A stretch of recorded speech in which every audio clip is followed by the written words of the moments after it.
Барлықтарыңызға қайырлы күн достар, менің каналыма қош келдіңіздер. Каналға тіркеліп, видеоға лайк басуды ұмытпаңыздар.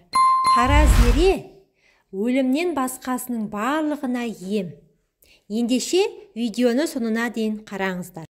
Қара зере ерекше емді қасиеті бар өсімдік.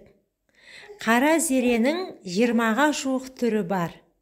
Өсімдік дәнінің түсі қара болып келеді. Оның қара зере аталуының себебі де осы. Қара зеренің емдік қасиетіне байланысты көптеген ғылыми зерттеулер жүргізілген.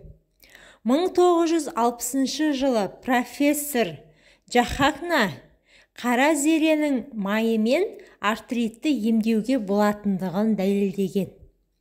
Ал 1992 жылы Дакка университетінде жүргізілген зерттеуде қара зеренің бактерияға қарсы тұра алатын қасиеті анықталған. Сондай-ақ ол қатерлі ісікті емдеу үшін де қолданылады. Мұхаммед пайғамбарымыздың ерекше мақтаған бұл өсімдік бар дерттің дауасы екенін бірі білсе, бірі білмейді. Араб елдерінде пайғамбар өсімдігі аталып кеткен қара зеренің пайдасы айтарлықтай мол. Медицина мамандарының айтуынша, қара зере майының химиялық құрамын фосфат, темір, фосфор, кальций, карбогидраттар, Е және В дәрумендері, линолей, алейн, фальмитин, экозен, стеарин, альфа-линолей қышқылдары құрайды. Ғалым Ибн Хайым Жаузия өзінің пайғамбар медицинасы атты кітабында қара зеремен 50 шақты ауруды емдеуге болатындығын көрсеткен. Кейінгі зерттеулер бойынша да оның мынандай ауруларға ем екендігі белгілі.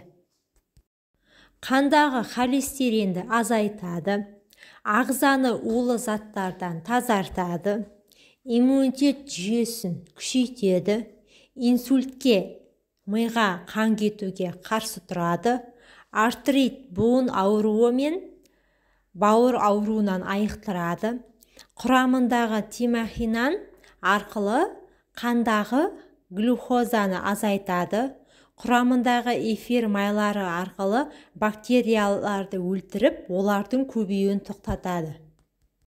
Бронхит пен астма тыныс жолдарының қабынуына ем. Ішектердегі қажетті бактерияларды қалпына келтіру арқылы іш құрылыстың жүйесін реттейді. Тері ауруларына пайдалы, қотыр, қышыма, бөртпе тағда басқа. Өт пен бүйрекке жиналған майда тастарды уатады, несеп жолдарын тазалайды, ішті жүргізеді. Ішек құрттарын жоюға көмектеседі. Бала емізетін әйелдердің сүтін молайтады. Сүйелді кетіреді. Жөтел мен сары ауруға таптырмайтын ем. Бесіздікке ем. Семіздіктен арылуға көмектеседі. Тәбетті арттырады. Асқазанның ойық жарасын жазады.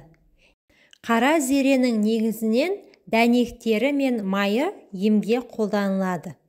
Мәселен, қара зере майы аллергияны, қышыманы бәсеңдетуге, демікпеге қарсы ағзаның иммунитетін арттыруға, ас қорыту қиындағанда, жоғары қан қысымы байқалғанда емге пайдаланылады.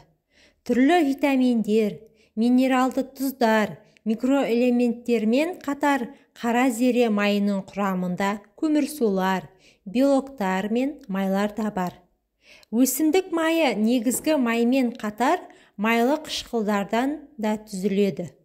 Осы себепті аталғандардың соңғысы қанықпаған майға жатады. Қара зере шайы. Бүгінгі күні қара зеренің дәндерінен қайнатылған арнайы шай да жасалады.